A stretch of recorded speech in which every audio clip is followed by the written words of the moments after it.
أنفسكم أزواجا لتسكنوا إليها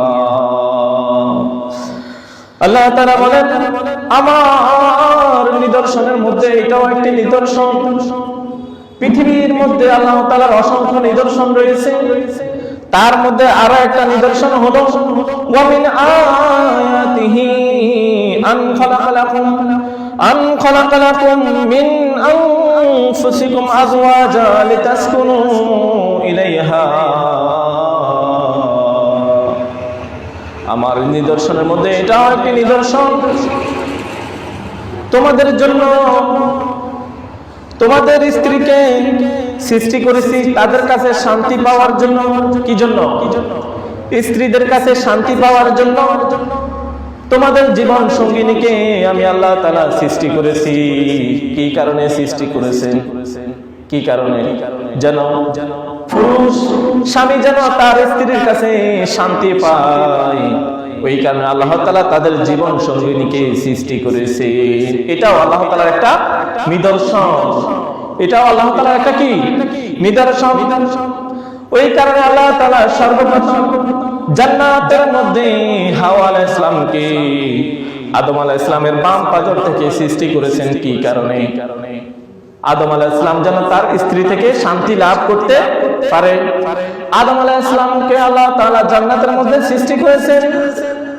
আদম যখন একটু ঘুমিয়ে পড়লেন, তখন আল্লাহ তাআলা আদমের বাম পাজর থেকে তার স্ত্রী হাওয়া আলাইহিস সালামকে সৃষ্টি করেছেন। হাওয়া আলাইহিস সালামকে আদম আলাইহিস সালাম দেখিয়া ধরতে লাগে। পুরুষের স্বভাব এটাই হবে স্বাভাবিক, একজন স্ত্রীকে যখন দেখবে, একজন নারীকে যখন দেখবে, তার আকর্ষণ বাড়বে, এটাই স্বাভাবিক। আদম আলাইহিস সালামকে তাকে ধরতে লাগে। আল্লাহ তাআলা নিষেধ করেন, ও আদম তুমি তাকে স্পর্শ করো না, তুমি তাকে স্পর্শ করো না। কেননা তুমি তাকে স্পর্শ করতে হলে তাকে মোহর দিতে হবে। কি দিতে হবে? মোহর দিতে হবে, বিয়ে করতে হবে। জান্নাতের মধ্যে মোহর পাইব কোথায়? তখন আল্লাহ তাআলা আদমকে বলেন, ও আদম তুমি আমার নবীর প্রতি 10 বার দরুদ প্রেরণ করে দাও, তোমার মোহর আদায় হয়ে যাবে। আল্লাহ তাআলা তাদের দুজনের মধ্যে বিয়ে পড়িয়ে দিলেন এবং তাদেরকে বললেন, ও আদম তুমি এবং তোমার স্ত্রী জান্নাতের মধ্যে বসবাস করো। লা তাকরাবা হাযিহি শাজারাতা ফাতাকুনা মিনাজ জালিমিন। ওই নিষিদ্ধ গাছের নিকট যাও না, যে গাছের নিকট গেলে তোমরা জালেমদের অন্তর্ভুক্ত হয়ে যাবে। ওই নিষিদ্ধ গাছের নিকটে যাও না। কিন্তু তারা শয়তানের প্রতারণায় পড়িয়া ওই নিষিদ্ধ গাছের ফল খেয়ে ফেললো। তখন আল্লাহ তাআলা বললেন, ও আদম তুমি জান্নাত থেকে বের হয়ে যাও, জান্নাতে থাকার তোমার অধিকার আর নাই, তুমি আমার বিধানের অমান্য করেছো, এখন তোমরা দুনিয়ার জীবনে চলে যাও। তাহলে বুঝাতে চাচ্ছি আল্লাহ তাআলা নারীদেরকে সৃষ্টি করেছে পুরুষরা যেন তাদের কাছে শান্তি লাভ করতে পারে, ঠিক কিনা? ওই কারণে আল্লাহ তাআলা জান্নাতের মধ্যে হাওয়া আলাইহিস সালামকে সৃষ্টি করেছেন যেন আদম আলাইহিস সালাম তার কাছ থেকে শান্তি পায়। এখন বর্তমানে আমাদের নারীদের কাছ থেকে আমরা শান্তি পাই না। গুটি কয়েকটা ফ্যামিলি ছাড়া প্রত্যেকটা ফ্যামিলিতে এখন চলছেই জাহান্নামের আগুনের মতো। প্রত্যেকটা ফ্যামিলিতে এখন দাউ দাউ করে আগুন জ্বলে, একটা ফ্যামিলিতেও সুখ শান্তি নাই, গুটি কয়েকটা ফ্যামিলি ছাড়া, ঠিক কিনা? কি কারণে? তারা আল্লাহর বিধানের বাহিরে চলে গেছে। স্বামী স্ত্রীকে মানে না, স্ত্রীর স্বামীকেও মানে না, স্বামী স্ত্রীকে স্ত্রীর মতো গঠন করতে পারে না, স্ত্রীও স্বামীকে স্বামীর মতো মূল্যায়ন করতে পারে না। যার কারণে সমাজের মধ্যে পারিবারিক পরিবারগুলোর মধ্যে অশান্তি সৃষ্টি, ঠিক কিনা? ওই কারণে যদি অশান্তি দূর করতে হয় আমাদেরকে সর্বপ্রথম কোরআনের পথে আসতে হবে, ঠিক কিনা? আল্লাহ তাআলা বলেন, ও আমার বান্দারা ওয়াল্লাযীনা ইয়াকুলুনা রব্বানা হাব লানা মিন আযওয়াজিনা ওয়া যুররিয়াতিনা কুররাতা আয়ুনিন ওয়াজআলনা লিল মুত্তাকিনা ইমামা। ওহে আমার বান্দারা, তোমরা যদি শান্তি পেতে চাও তাহলে বিয়ে করার আগে আমি আল্লাহ তাআলার কাছে দোয়া করো, ও আল্লাহ তুমি আমাদেরকে চক্ষু শীতলকারী স্ত্রী দান করো, চক্ষু শীতলকারী সন্তান দান করো, এবং আমাদেরকে মুত্তাকিদের নেতা বানাইয়া দাও। ঠিক কিনা? ওই কারণে বিয়ে করার আগে সর্বপ্রথম আল্লাহ তাআলার কাছে দোয়া করতে হবে, ও আল্লাহ, আপনি আমার জন্য একজন নেককার স্ত্রী বরাদ্দ করে রেখে দিন। ঠিক কিনা? দোয়া করছেনই কখনো? বিয়ে করার আগে কখনো আল্লাহর কাছে দোয়া করছি ভালো স্ত্রীর জন্য? করি নাই। তাহলে ভালো স্ত্রী কোথায় পাবো? দোয়া করতে হবে। ঠিক কিনা? ওই কারণে স্বামী স্ত্রী যদি সুখ শান্তি পেতে চায় তাহলে আল্লাহর কোরআন অনুযায়ী চলতে হবে, আল্লাহ তাআলার কাছে দোয়া করতে হবে, ও আল্লাহ, আপনি আমার জন্য ভালো স্ত্রী তৈরি করে দেন, আমার জন্য একজন ভালো স্ত্রী বরাদ্দ করে দেখে দিন, যেন আমরা দুজনে ভালোভাবে দুনিয়ার জীবন কাটাতে পারি। কেননা স্বামী স্ত্রী একজন অপরের জন্য হচ্ছে কি? পোশাক। আপনি হচ্ছেন আপনার স্ত্রীর জন্য গায়ের পোশাক, আপনার স্ত্রীটাও আপনার জন্য গায়ের পোশাক, আপনিও তার জন্য গায়ের পোশাক। একজন আরেকজনের জন্য কি? পোশাকের মতো। হুন্না লিবাসুল লাকুম ওয়া আনতুম লিবাসুল লাহুন্না। একজন আরেকজনের পোশাকের মতো, একজন আরেকজনের পোশাক। একজন আরেকজনকে ছাড়া চলতে পারে না। স্বামী স্ত্রী একজন আরেকজনকে ছাড়া চলতে পারে না। ঠিক কিনা? ওই কারণে স্বামী স্ত্রীর সাথে ভালো কথা বলতে হবে। আল্লাহ তাআলার কথা। কার কথা? আল্লাহ তাআলার কথা। তোমরা তোমাদের স্ত্রীদের সাথে ভালোভাবে জীবন যাপন করো, তাদেরকে নির্যাতন করা যাবে না, তাদেরকে কখনো মারা যাবে না। স্ত্রীদেরকে মারা যাবে, নারীদেরকে মারা যাবে, তবে হ্যাঁ, কিছু কিছু ক্ষেত্রে মারাও লাগে। ঠিক কিনা? কারণ নারীরা বেশি বেশি লানত দেয়, তারা বেশি বেশি গজবে দেয়। ঠিক কিনা? কোরআনের কথা, রাসূলের কথা। ওই কারণে বিশ্বনবী সাল্লাল্লাহু আলাইহি সাল্লাম বলেছেন, নারীদের মধ্যে, জাহান্নামীদের মধ্যে বেশিরভাগ হবে নারী। কেননা তারা বেশি বেশি করে শুধু শুধু লানত দেয়, গজবে দেয়। ঠিক কিনা? অযথা গজবে দেওয়া যাবে না, অযথা কাউকে গালিগালাজ করা যাবে না, অযথা কাউকে বদদোয়া দেওয়া যাবে না। যদি ওই লোকটা যদি ওই কাজটা না করে, আপনি যে তাকে বদদোয়া দিচ্ছেন, গজবে দিচ্ছেন, ওই গজবটা আপনার উপরেই ফিরে ফিরেই আসবে। ঠিক কিনা? ওই কারণে অযথা কাউকে গজবে দেওয়া যাবে না। স্বামীকে তো হিসাব ছাড়া গজবে দিতে থাকে, দেয় কিনা? এটা হচ্ছে নারীদের এখন কালচার। স্বামীকে স্বামীর মতো মূল্যায়ন করতে জানে না, যার কারণে সংসারের জীবনে সুখ নাই। স্বামীর সাথে ভালো আচরণ করতে হবে, স্বামীর সাথে ভদ্রতার সহিত, নমনীয়তার সহিত কথা বলতে হবে। ঠিক কিনা? তাহলে তো স্বামী আপনার প্রতি আকর্ষিত হবে।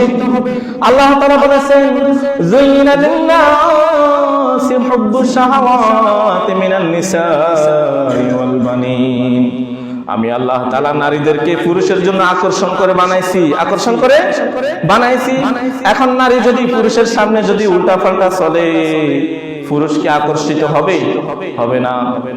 আপনি স্বামীর সাথে ভালোভাবে চলতে হবে, স্বামীর সাথে ভালো ভালো কথা বলতে হবে, স্বামীকে মূল্যায়ন করতে হবে, স্বামীকে ভালোবাসতে হবে।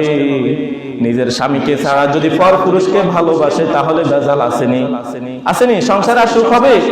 নিজের স্বামীকে ছাড়া কারো সাথে ভদ্রতার সহিত, নমনীয়তার সহিত কথা বলাও যাবে না। আল্লাহ তাআলার কথা, ওহে নারীরা, তোমরা তোমাদের স্বামী ছাড়া অন্য কোন পুরুষের সাথে ভালোভাবে কথা বলিও না। নম্রতার সহিত, ভদ্রতার সহিত, মধুর সুরে কথা বলিও না। যদি কথা বলো তাহলে তাদের অন্তরের ভিতরে রোগ সৃষ্টি হয়ে যাবে, পুরুষের অন্তরে। এখন আমার স্ত্রী যদি, অথবা অন্য কারো স্ত্রী যদি একজন পরপুরুষের সাথে মধুর সুরে রাত 12টার পরে কথা বলে, ওই পুরুষটার অন্তরে রোগ সৃষ্টি হবে কিনা? পরকীয় রোগ সৃষ্টি হবে কিনা? ওই কারণে আল্লাহ তাআলা বলেছেন, ওহে নারীরা, তোমরা তোমাদের স্বামী ছাড়া পরপুরুষের সাথে মধুর সুরে আলাপ করিও না। ঠিক কিনা? না হলে পরকীয় হয়ে যাবে, সমাজ অস্থিতিশীল হয়ে যাবে। ঠিক না? জানা অশ্লীলতা সমাজের মধ্যে ছড়িয়ে পড়বে। ওই কারণে আল্লাহ তাআলা বলেছেন, ওহে নারীরা, তোমরা যখন পরপুরুষের সাথে কথা বলবে তখন কর্কশ ভাষায় কথা বলবে। কি ভাষায়? কর্কশ ভাষায়। মধুর সুরে কথা বলা যাবে না।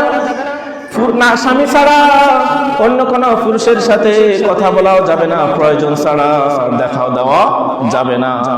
এখন তো স্বামীর সাথে মধুর সুরে কথা বলে না, বলেনি? স্বামীর সাথে এখন মধুর সুরে কথা বলে না। তো স্বামী স্ত্রীর প্রতি আকর্ষণ কিভাবে হবে? স্বামীর সাথে যদি ভালোভাবে কথা বলে তাহলে অবশ্যই স্বামী স্ত্রীর প্রতি আকর্ষিত হয়ে যাবে। আকর্ষণ যখন বেড়ে যাবে, স্ত্রীর প্রতি যখন ভালোবাসা বেড়ে যাবে, তখন সমাজের মধ্যে, পরিবারের মধ্যে আল্লাহর রহমত নাজিল হবে। ঠিক কিনা? স্বামীরাও স্ত্রীদের সাথে ভালোভাবে কথা বলতে হবে, স্ত্রীকে মূল্যায়ন করতে হবে, স্ত্রীকে ভালোবাসতে হবে। নিজের স্ত্রীকে ছাড়া, নিজের স্ত্রী রাখিয়া যদি অন্য কোনো নারীর সাথে কথা বলে তাহলে সেখানে সে সংসারে অশান্তি হবে নি? হবে। ওই কারণে পরনারীর সাথে দেখা দেওয়া যাবে না, প্রয়োজন ছাড়া কথা বলাও যাবে না। নিজের স্ত্রীর সাথে কথা বলতে হবে, নিজের স্ত্রীর সাথে রোমান্টিক মধুর সুরে কথা বলতে হবে। রাত্রে খাবার খাইতে গেছে একজন আরেকজনকে খাওয়াই দিতে হবে। ঠিক কিনা? তাহলে তো ভালোবাসা বেড়ে যাবে। বিশ্বনবী সাল্লাল্লাহু আলাইহি ওয়াসাল্লাম তার স্ত্রীদেরকে নিজ হাতে খাওয়াইয়া দিতেন। স্ত্রীরা গোশত খেতে গিয়ে যখন হাড্ডিগুলো শুষে পাড়াইয়া দেয়, তখন বিশ্বনবী সাল্লাল্লাহু আলাইহি ওয়াসাল্লাম ওই হাড্ডিগুলো আবার শুষে খাইতেন। কি কারণে? ভালোবাসার কারণে। কি কারণে?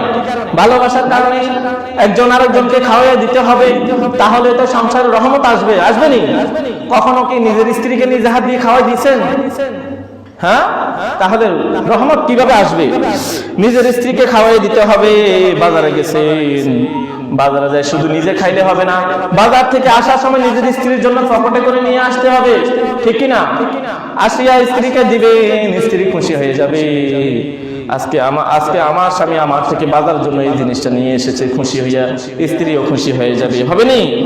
ওই কারণে স্ত্রীকে মূল্যায়ন করতে হবে। স্ত্রীকে মারা যাবে না, নারী নির্যাতন করা যাবে না। বিশ্বনবী কখনো কোনো স্ত্রীকে মারেন নাই? মারছে? তাহলে আমরা কেন আমাদের নারীদেরকে মারবো? নারীদেরকে তো মারার জিনিস নয়, নারীরা হলো ভোগের জিনিস। কিসের জিনিস? আপনি নারীকে ভোগ করতেছেন, তাহলে যে নারীকে আপনি ভোগ করেন সেই নারীকে কিভাবে আপনি আবার মারেন? এটা তো বিশ্বনবীদের আদর্শ নয়। ওই কারণ নারীদেরকে মারা যাবে না, নারীদেরকে ভালোবাসতে হবে। তবে কিছু কিছু নারীকে মারতে হবে। কেননা তাদের মুখ খারাপ। কি খারাপ? তারা মুখে দিয়ে আজে বাজে কথা বলে, অশ্লীল ভাষায় স্বামীকে আচরণ করে। আবার এমন মারা যাবে না যার কারণে স্ত্রী কি অঙ্গের মধ্যে কি আঘাত পড়ে যায়। কোন রকম হালকা ভাবে মারতে হবে। ঠিক কিনা? শাসনের জন্য। আবার যদি পারেন কোল বালিশ দিয়ে ফিরবেন। কি দিয়ে? ভিতরে ভিতরে আসবো। মারা হলো ব্যথাও পাইল না। ঠিক কিনা? শাসন করতে হবে সামথিং ভাবে, হালকা হালকা সামথিং শাসনও করতে হবে। যদি একেবারে ছেড়ে দেন তাহলে সে আপনার আয়ত্তের বাইরে চলে যাবে। ওই কারণে নারীদেরকে ভালোবাসতে হবে। নারীরা হচ্ছে পুরুষের জন্য ভোগের জিনিস। কিসের জিনিস? ভোগের জিনিস। আপনি নারীকে ভোগ করতেছেন, ওই নারীকে আপনি ভালোবাসতে হবে, মারা যাবে না। আল্লাহ তাআলা বলেন, নিসাউকুম হারসুল লাকুম ফাআতু হারসাকুম আন্না শি'তুম। নারীরা হলো পুরুষের জন্য শস্যক্ষেত্র। শস্যক্ষেত যেভাবে আপনারা আপনাদের মাঠের মধ্যে, ফসল ফলাদির মধ্যে যেভাবে জমিনটাকে চাষবাস করিয়ে ফসল উৎপাদন করেন, নারীরাও ঠিক মাঠের মতো। আপনারা তাদেরকে চাষবাস করিয়ে সেখান থেকে আপনাদের সন্তান উৎপাদন করেন। ঠিক কিনা? ওই কারণে নারীদেরকে ভালোবাসতে হবে, নারীদেরকে ভালোবাসতে হবে। নারীদেরকে মারা যাবে না। স্বামী স্ত্রী একে অপরের সাথে ভালোভাবে কথা বলতে হবে, একে অপরের সাথে মধুর সুরে কথা বলতে হবে, একে অপরকে ভালোবাসতে হবে। ঠিক কিনা? স্বামীও স্ত্রীকে ভালোবাসতে হবে, স্ত্রীও স্বামীকে ভালোবাসতে হবে। যদি স্ত্রী যদি স্বামীকে ভালো না বেশি যদি পুরুষকে ভালোবাসে তাহলে সংসারের মধ্যে অশান্তি আসবে। ঠিক কিনা? আল্লাহ তাআলা আমাদের এই স্বামী স্ত্রীর জীবনটাকে সুখময় জীবন বানিয়ে দেখ, এবং কি প্রত্যেকটা পরিবারকে যেন আল্লাহ তাআলা জান্নাতি পরিবার বানিয়ে দেয়। সবাই বলি আমিন। এবং আমরা যেন আমাদের স্ত্রীদের সাথে ভালোভাবে চলাফেরা করতে পারি, স্ত্রীরাও যেন আমাদের সাথে ভালোভাবে চলাফেরা করতে পারে। সবাই বলে আমিন।